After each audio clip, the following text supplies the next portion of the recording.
तो अभी हम लोग फ़िल्म देखकर आ रहे हैं छावा, और अभी पब्लिक और मीडिया भी निकली हुई है फ़िल्म देखकर। तो आइए जानते हैं कि पब्लिक क्या बोलती है, मीडिया क्या बोलती है, फ़िल्म देखने लायक है या फिर नहीं है, क्या कुछ उनका विचार है। तो अपना भी रिव्यू रखेंगे, लेकिन सबसे पहले देखते हैं कि पब्लिक क्या कुछ बोलती है, क्या रिएक्शन इनका। चलिए देखते हैं, इनका रिव्यू जानते हैं, फिर हम अपना रिव्यू रखेंगे।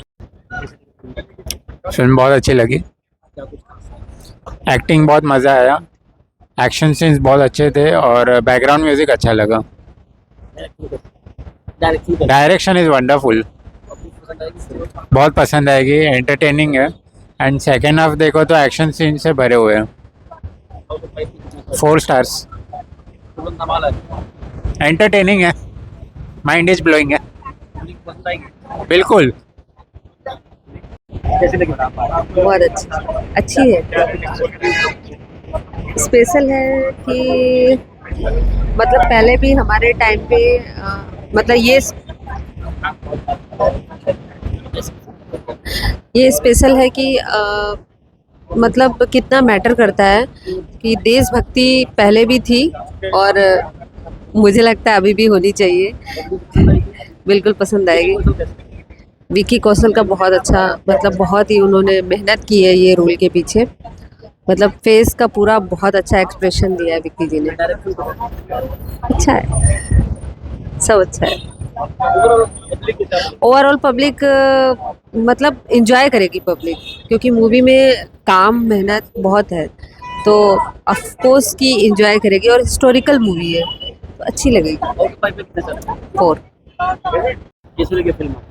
बहुत बढ़िया फिल्म। ऐसे फिल्म बहुत कम बनती है, और जो हमारे इस हिस्ट्री के बारे में बताया गया है, इतिहास के बारे में बताया गया है, और बड़ी बढ़िया फिल्म है।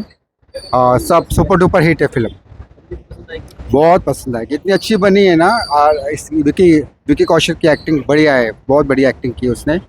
और ऐसा ऐसा ऐसा लग रहा है कि हम रियल देख रहे हैं संभाजी को। इसलिए ऐसी फिल्म बहुत कम बनती है और सुपर डुपर हिट हो गई film. Direction, acting, background music super है। I'll give 4.5 stars. कैसी लगी आपको?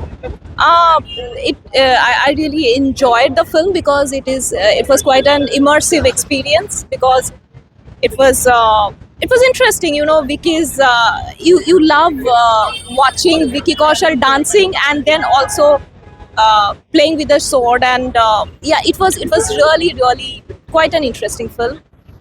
The way the bravery has been celebrated. And the way Vicky especially managed the balancing act between being the warrior, being somebody who is fighting, and then also coming back to his wife and reciting poetry and dealing with his childhood trauma. It's amazing. Direction is, I mean, you know, Lakshman sir managed to extract performance from all these actors. I mean, we are just talking about Vicky. But you know every actor, मतलब जो जिनका एक scene है ना, वो वहाँ से भी उन्होंने उतना अच्छा परफॉर्मेंस उनका निकाले। तो या and it was a huge film man. I mean इतने सारे, I mean it's amazing, including the horse. Yeah, this is a story of celebration and bravery of a Maratha king. I do not want to boil it down by rating it. People should go to the theater and watch the film. Thank you. कैसी लगी film? बहुत ही sentimental film है और मुझे लगता है कि ऐसी फिल्में बननी चाहिए। हमारी हिस्टोरिकल रिप्रेजेंटेशन जो है, खासतर की डेक्कन की और महाराष्ट्र की, क्योंकि मुझे इनके बारे में पता ही नहीं था कि शिवाजी महाराज के ये थे, बेटे थे। और मतलब कोई इनकी जिक्र ही नहीं आती है, कहीं हिस्ट्री बुक्स में भी बहुत कम है शायद, या हमने पढ़ी नहीं है। तो और जो फिल्म की मुझे लगता है कि बहुत बारीकियां जो उस एरा की हैं, मुगल एरा की भी, इन टर्म्स ऑफ जो सोफिस्टिकेशन है या जो पहनावा है, खास तौर से कैरेक्टराइजेशन जो आपका मराठा साम्राज्य का है। बाजीराव भी मुझे कहीं एलिमेंट्स दिखे, और जो जिस तरह की वॉर, सबसे खूबसूरत मुझे जो चीज़ें लगी, कुछ जो स्टंट्स हैं, वॉर स्टंट्स, जो उनकी गोरिल्ला वॉर थी, या बहुत सारी चीजें हैं जो इन्होंने निकाल के बहुत अच्छे से उसका प्रेजेंटेशन किया है फिल्म में। और Vicky Kaushal is outstanding. I think he is really moved me. End में जो उनको जब वो बांध देते हैं और उनको टॉर्चर कर रहे हैं, he is looking like a lion, you know. Akshaye Khanna ही उन्होंने तो जान डाल दी इस रोल में। मतलब बहुत साल बाद आए हैं, लेकिन मुझे कहते हैं जो ऐसे एक्टर्स हैं जो बहुत सेलेक्टिव काम करते हैं, he has really proved his worth as Aurangzeb, because he was a very very crude man, you know। Aurangzeb history में भी हम उन्हें देखते हैं, उन्होंने इतने टेम्पल्स तोड़ दिए, बहुत ही अनस्थेटिक किस्म के इंसान थे और क्रूडेस्ट मुगल एम्परर।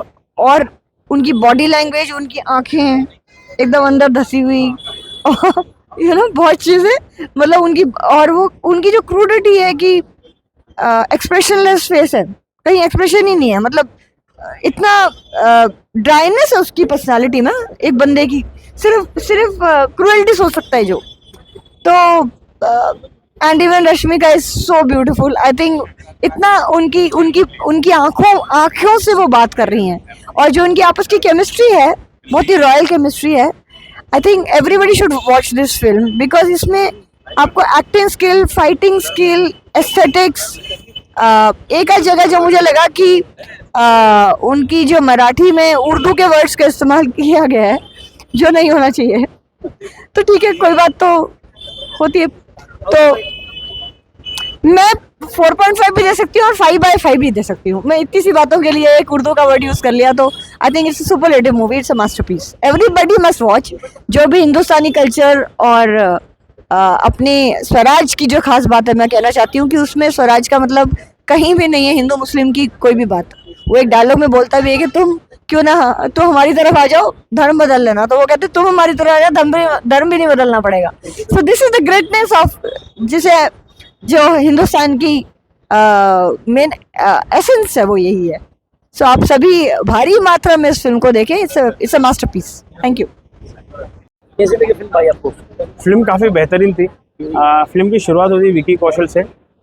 विकी कौशल से शुरुआत होती है, तो मुझे स्टार्टिंग में तो बहुत ऑर्डिनरी चीज़ें लग रही थी। विकी कौशल का एंट्री बहुत फीका सा लगा, रश्मिका की एक्टिंग बहुत फीकी सी लगी, वो उनके इमोशंस बहुत फीके से लगे, उनके एक्सप्रेशन बहुत फीके से लगे। कहानी बहुत ढीली ढाली चल रही थी स्टार्टिंग से लेकर इंटरवल तक, बट इंटरवल के बाद जो कहानी ने पिकअप करना चालू कर दिया। इसमें डायलॉग 101 है, विकी कौशल का परफॉर्मेंस आपको बेस्ट लगेगा, उसकी एनर्जी, उन सारी चीज़ें आपको बेस्ट लगेगी। ए आर रहमान का म्यूज़िक ठीक ठाक है। कहीं ना कहीं मुझे ए आर रहमान का म्यूज़िक भी डिसअपॉइंट कर गया, स्पेशली उन्होंने गिटार का इस्तेमाल किया है। अरे भाई, हिस्टोरिकल फिल्मों में कहाँ पे गिटार का इस्तेमाल हुआ है? तो मुझे वो ए आर रहमान का एक हिस्टोरिकल फिल्म है, उसमें 300 साल 350 साल पहले गिटार का इस्तेमाल हुआ था क्या? नहीं हुआ था। तो मुझे ऐसा लगता है कि हिस्टोरिकल फिल्मों में गिटार का इस्तेमाल नहीं करना चाहिए था। ए आर रहमान ने अकूस्टिक, जो अपनी महाराष्ट्र की संस्कृति के जो इंस्ट्रूमेंट है उसका इस्तेमाल करके एक बढ़िया सा पीस निकालने की कोशिश करनी चाहिए थी। बट एनीवे, इसको अगर साइड में रखें, लास्ट के 20 से 25 मिनट जो भी है, आपको एक नई दुनिया में लेके जाएंगे, आपको शांत कर देंगे। मैं खुद शांत हो गया लास्ट के 20-25 मिनट देखने के। एंड जो लास्ट का जो एक पीस है कि जिंदा रहे करके नाम का, वो मैडम का आवाज़, बाप रे, नेक्स्ट लेवल। यस, रश्मि फीकी है, रश्मिका मंदाना फीकी। इसमें सिर्फ दो ही एक तो अक्षय खन्ना, वो तो कतई जहर है भाई, वो धीरे धीरे बॉडी में फैलेंगे आपके। यस, वो कतई जहर है। और विकी कौशल का तो energy next level. Ashutosh Rana sir सेनापति हम्बीरराव के किरदार में, बाप रे, नेक्स्ट लेवल थे। डायरेक्शन लक्ष्मण उर्तेकर का ठीक ठाक था, मेरे ख्याल से बेटर वे हो सकता था। कैमरा एंगल्स और बेहतरीन तरीके से लिए जा सकते थे, सिनेमैटिक लिबर्टी और अच्छी तरीके से यूटिलाइज की जा सकती थी। But anyway, no problem. Out of 5 कितना? आउट ऑफ 5 में इस फिल्म को स्टार नहीं दूंगा। बस लोगों से दरख्वास्त करूंगा, इस फिल्म को जाके जरूर देखिए, स्पेशली अपने बच्चों को दिखाइए। इसमें छत्रपति संभाजी महाराज का जो शौर्य गाथा है, जो उनका पराक्रम है, उनका त्याग है, जो उनका बलिदान है, आपको देखने मिलेगा। छत्रपति शिवाजी महाराज के बारे में ज़्यादा बताया गया है, ज़्यादा बोला गया है, बट संभाजी महाराज के बारे में उतना नहीं बताया गया है। जबकि बेचारे नहीं बोल सकता, बट वो ऐसे एक वीर योद्धा थे जिनको माँ बाप का प्यार ढंग से नहीं मिला। जिनको माँ बाप की परवरिश ना मिलते, मतलब माँ बाप का सिर्फ उनके ऊपर हाथ था, बट कभी माँ को उन्होंने देखा नहीं, कभी बाप से बचपन में वो आगरा गए थे, जहाँ पे अपना सुरते की अपना वो पेटी में वहाँ से आगरा से लूट होके वो यहाँ पे आए थे, बस उतना ही। और उसके बाद में फिर छत्रपति शिवाजी महाराज के साथ उनका कभी मेल मिलाप हुआ नहीं उतना ज़्यादा। तो माँ बाप के बिना वो ऐसे वीर योद्धा बड़े, फिर बाद में छत्रपति बने, फिर उन्होंने स्वराज्य के लिए काम किया, बट अपने ही लोगों ने उनको फंसा के आप लास्ट में देखते हो वो सारी चीज़ें हुई। धर्म के बारे में हाँ, धर्म ये सिर्फ धर्म के बारे में नहीं है। जैसे कि आपने वो डायलॉग सुना नहीं लगता है ध्यान से, जब औरंगजेब उनको बोलते हैं कि आपको बस इस्लाम कबूल करना है, तो वो बोलता है कि संभाजी महाराज बोलते हैं कि तू हमारे इसमें आ जा बिना धर्म परिवर्तन किए। वो मुझे काफी एक सोच आपकी बदल जाती है वहाँ पे, कि मतलब वो धर्म के बारे में नहीं, परंतु धर्म के 7 कोस दूर वो छत्रपति संभाजी महाराज ने बात की है।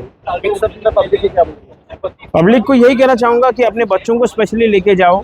ये कोई एंटरटेनमेंट फिल्म नहीं है, ये सिर्फ शौर्य गाथा फिल्म है। ये छत्रपति संभाजी महाराज के बलिदान को एक्सप्लोर करती है, उनको ग्लोरिफिकेशन करती है। और मुझे ऐसा लगता है कि अगर आप जाके इस फिल्म को देखिए तो छत्रपति संभाजी महाराज की महिमा बढ़ेगी। तो जरूर जाके इस फिल्म को देखिए। कैसे लगी? बढ़िया, काफी बढ़िया। फिल्म का खास ऐसे पॉइंट बताइए। ऐसा तो एक पॉइंट नहीं है, पूरी मूवी देखने लायक है, क्योंकि काफी जैसे बनी है ना वो हिसाब से देखने लायक है कि पूरी movie. Akshaye Khanna as a villain one side, काफी टाइम बाद उनका ये किरदार देखने मिला। ऐसे 4 on 5। विकी कौशल पूरा ही बंदा पसंद आ गया। वो एक सीन तो बोल नहीं सकते, बट पूरे मूवी में उस बंदे का जो रोल है वो काफी बढ़िया। एंगेजिंग आपको मेन तो है ना उसका जो बैकग्राउंड सीन्स है ना, जो मेन म्यूजिक उसका जो चल रहा है, म्यूजिक आपको कहीं बोर नहीं होने देगा, तो आपको पूरा मूवी एंगेज करके रखेगी। बहुत बढ़िया लगेगी। संभाजी महाराज की हिस्ट्री में जो हम बुक में पढ़ी थी, ऐसे सब बुक्स में आते थे वो, तो वही देखने लोग जाएंगे कि यार वो क्या सही है या वो लोग ने उसमें फिक्शनल इसमें यूज की।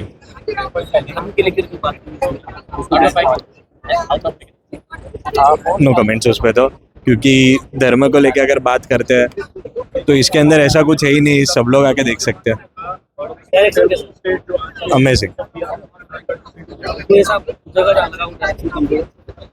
ऐसा मुझे तो कहीं भी नहीं लगा कि कहीं कमजोर है या कुछ, बट ऐसा मूवी में तो ऐसा कुछ नहीं है। मजा आएगा। 4 on 5।